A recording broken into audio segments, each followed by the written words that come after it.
আমার বর্তমানে বয়স চলে 36, 37। তো আজ থেকে 37 বছর আগে আমি কি ছিলাম? আমার অস্তিত্বই ছিল না, আমার কোনো নাম ছিল না, আমার কোনো গ্রাম ছিল না, আমার কোনো অ্যাড্রেস ছিল না, আমার কোনো পরিচিত ছিল না। আজ থেকে আরো 37 বছর পরে একটু খেয়াল করেন তো, এখন তো 37, আরো 37 ধরেন বাঁচলাম, এরপরে আমি দুনিয়া দুনিয়া থাকবে কিন্তু আমি নাই। আজকে কার জন্য আটকে আছে দুনিয়ার কাজ বলেন তো? আপনার দাদার জন্য, আপনার নানার জন্য? তো আপনাকে লাগে কেন? আপনাকে লাগে? লাগে না তো আমাকে। আমি দুনিয়া, একদিন কিছুই ছিলাম না। টিনের ঘর যাদের থাকে, মনে আছে কিনা জানি না আপনাদের, ওই টিনের চালে যদি ছিদ্র থাকে, শীতের দিন টিনের চালে যদি ছিদ্র থাকে, তাহলে মাঝে মাঝে দেখবেন ওই চিকন ছিদ্রটা দিয়ে সূর্যের একটা আলো ঘরের ভিতরে ঢুকে। মনে পড়ে? টিনের চালে ছিদ্র, চিকন এই ছিদ্রটা দিয়ে সূর্যের একটা চিকন রশ্মি নিচে পড়ে। তো ওইটার কাছে গেলে দেখা যায় ওই আলোটার মধ্যে পাতলা কি যেন ধুলাবালি উঠতেছে। এটা আবার অন্য জায়গায় দেখা যায়, এমনি দেখা যায় না, কিন্তু ওইটার কাছে গেলে দেখা যায় এই আলোটা যেই বরাবর আসছে, এইখানে কিছু ক্ষুদ্র ছোট ধূলিকণা, ডাস্ট ঘুরে বেড়ায়। আল্লাহ বলে এইটার নাম হচ্ছে যাররা। ফামান ইয়ামাল মিসকালা যাররাতিন খাইরান ইয়ারা। এই ডাস্ট উড়ে বেড়ানো ছোট্ট ধূলিকণা, যেটা খালি চোখে দেখা যায় না, এতটুকু ভালো যদি করো, সেটাও সেই মিজানের পাল্লায় ওজন দেয়া যায়। এতটুকু খারাপও যদি করো, সেটাও সেই মিজানের পাল্লায় ওজন দেয়া যায়। আল্লাহু আকবার। তিনি তার বান্দার উপর জুলুম করেন না। জুলুম তিনি নিজের উপর হারাম করেছেন, আমাদের জন্য কি করেছেন? হারাম করেছেন। এবং বিষ্ণু ইসলাম আরো ভয়ঙ্কর কথা বলেছেন। তিনি বলেছেন, মান যালামা কিদা শিবরিন মিনাল আরদি তুবিকাহু মিন সাবঈ আরাদিন। কেউ যদি জুলুম করে তার ভাইয়ের 1 বিঘত পরিমাণ জমিন খায়। 1 বিঘত চিনেন তো? এই যে আমার এই আঙ্গুল থেকে এই আঙ্গুলটা, এটা টান টান করলে যতটুকু জায়গা, এটার বলে 1 বিঘত। শিবের আরবিতে বলে শিবের। হ্যাঁ, মান যালামা কিদা শিবর। বিষ্ণু বলেন এই 1 শিবর, 1 বিঘত জমি যদি কেউ অন্যায় ভাবে জুলুম করে তার ভাইয়ের কাছ থেকে খায়, কিয়ামতের দিন তুবিকা আলাইহি সাবউ আরাদিন, এই 7 জমিনকে আল্লাহ তাআলা তার ঘাড়ে চাপাবে। খা এবার, খা। অন্যের জমি খাওয়ার এত শখ ছিল, এবার 7 জমিন ঘাড়ে কর।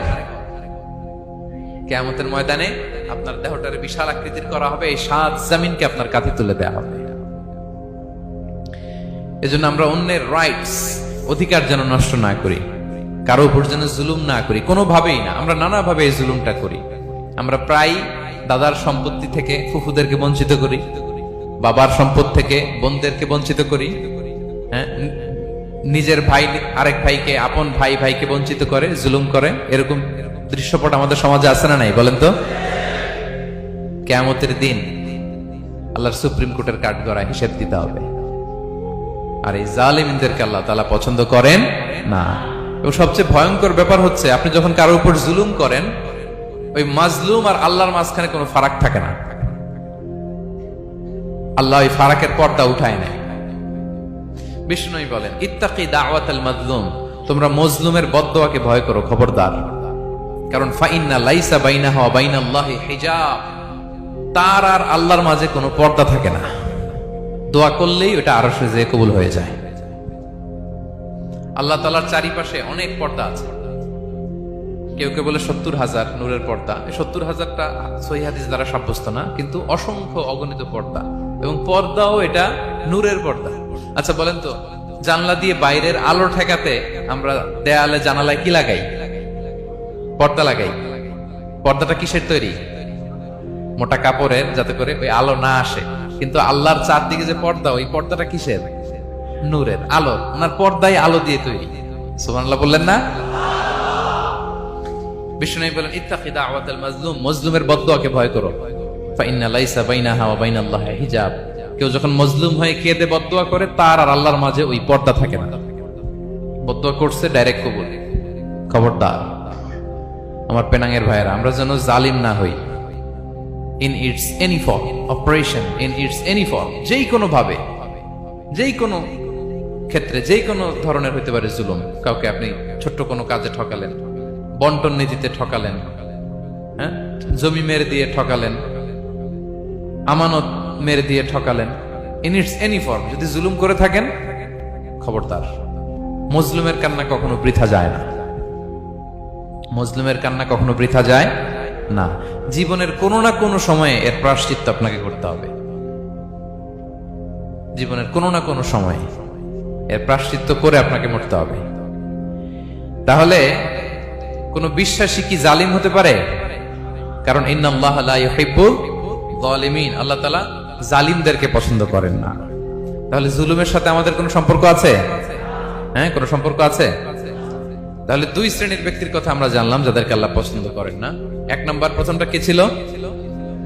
সীমা লঙ্ঘনকারী, লিমিট যে ক্রস করে, ইন্নাল্লাহা লা ইউহিব্বুল মুআতাদিন। দুই নাম্বারে কি জানলাম? হ্যাঁ, জালিম, অত্যাচারী, অপ্রেসরকে আল্লাহ তাআলা পছন্দ করে না। তাহলে এই দুইটারে আমরা নো বলে দিলাম আজকের কনফারেন্স রুমে। আওয়াজ করে বলেন তো সবাই, নো। এই লিমিট ক্রস আর জুলুম, নো, চলে গেছে, খালাস। এবার তিন নাম্বারে দেখি আল্লাহ কাদেরকে পছন্দ করেন না। তিন নাম্বারে আল্লাহ তাআলা অহংকারী, দাম্ভিক লোককে পছন্দ করেন না। অহংকারী, আমাদের তো অহংকার নাই না? আছে? অহংকার আছে? কিসের অহংকার বলেন? টাকার, আর ক্ষমতার, আর সৌন্দর্যের, আর হ্যাঁ পাওয়ার, সোশ্যাল পাওয়ার। এই যে অহংকার, অহংকারের খাঁচা থেকে মুক্ত রাখো আমাদেরকে তুমি প্রভু হয়ে। পড়েন আমিন। একটা ভয়ঙ্কর খাঁচা। আচ্ছা, অহংকার করার আমাদের আছে কি বলেন তো? কিছুই না। আল্লাহ বলে ওয়া খুলিকাল ইনসানু দাঈফা, তোমাদেরকে আমি দুর্বল করে তৈরি করছি। আমরা দুর্বল, শুধু দুর্বল না, দুর্বলের ঘরের দুর্বল। আমার বাপ ছিল দুর্বল, আমার দাদা ছিল দুর্বল, আমরা 14 গোষ্ঠী কি? হাল আতা আলাল ইনসানি হিনুম মিনাদ দাহরি লাম ইয়াকুন শাইআম মাযকুরা। আল্লাহ বলেন একটা সময় ছিল উল্লেখ করার মতো তোমার কিছুই ছিল না। আজকে তো এত লম্বা চড়া মানুষ, আমরা কিছুই ছিলাম না। আল্লাহ বলেন হাল আতা আলাল ইনসানি হিনুম মিনাদ দাহরি লাম ইয়াকুন শাইআম মাযকুরা। তুমি কিছু ছিলা, একটা সময় কিছুই ছিল না, উল্লেখ করার মতো তুমি কিছুই ছিল না। অস্তিত্বহীনের জগৎ থেকে তোমাকে আমি অস্তিত্ব আনলাম। তোমার বাবার পৃষ্ঠদেশ থেকে, তোমার মায়ের গর্ভাশয়ে আমি তোমাকে ফেললাম।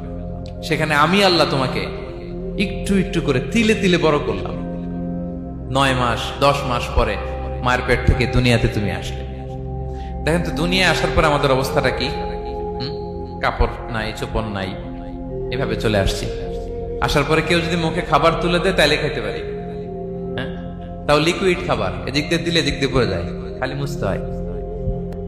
মেহমান একজন এসে আদর করে কোলে নিচে পেশাব করে দিছি ভরাইয়া, আছে না নাই? হয়েছে না এরকম? আদর করে একটা কোলে নিছেন, এখনই না ডায়াপার আসছে মিয়া। আজ থেকে 10 বছর আগে এগুলো ছিল নাকি?